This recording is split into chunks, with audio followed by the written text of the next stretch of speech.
Hello, everyone. Happy Tech Tuesday, a day late. Sorry about that. My Wi-Fi at home isn't working. I live out in the country and, that happens. What I really want to show you today is an extension for your Google Forms called DocAppender. And we're using this with a lot of schools for pedagogical documentation on the fly. And it's a super easy way to do that. So I'm in my Google Drive. I'm going to say New. And I'm going to create a new folder for next year. So this might be my classroom for 18-19. And once that folder uploads, I'm going to go into it.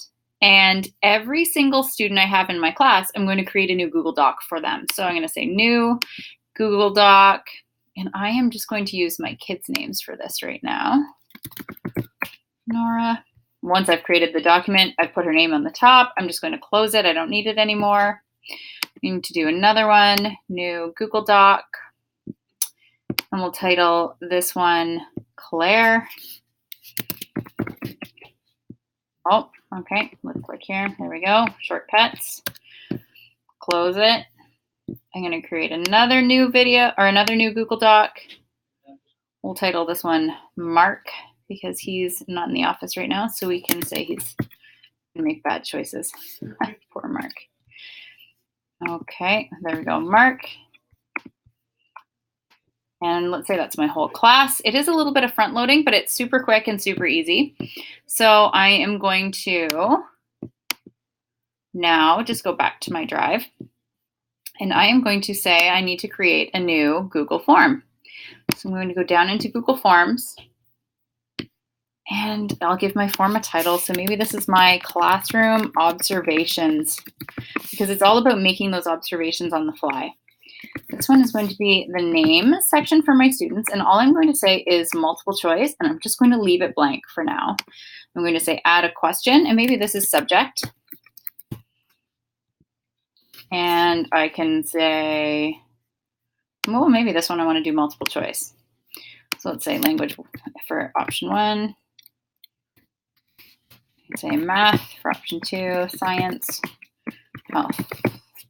Okay, you could even go further with that, and down here you can even say strand if you wanted to do that as well. But now I'm going to say observations. This would also be a great way to do your learning skills, actually. So now I have my observations done. I'm going to go into my Google add-on, and if you don't have this add-on yet, you can go through the 3 dots and go through more tools to do that. I'm going to go into mine because I've already added DocAppender and open it up. Say open in the sidebar. It'll open over here. The target doc folder that I want to be using, I'm going to pick it from my drive, and that's the folder that we just created for our observations. So I'm going to choose Classroom 18-19 and select it. Okay, I'm going to say next because it's been chosen.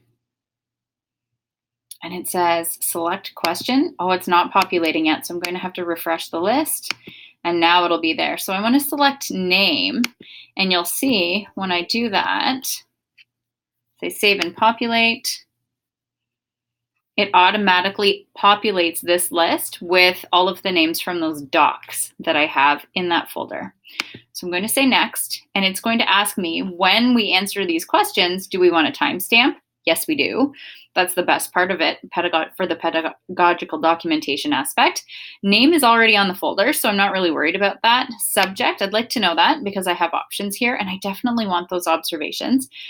And for the format, I really like this horizontal table. So I'm going to say enable, and everything is working. I can close this, and I'm going to go to preview. And so when I'm choosing my students, I can say Claire and language. And then when I want to talk about her observations in the classroom, I can quickly just input information on the fly. So if we were talking about her reading, we could say, she's reading fluently, and I'm going to submit it. I can quickly submit another response, and maybe this time it's Mark.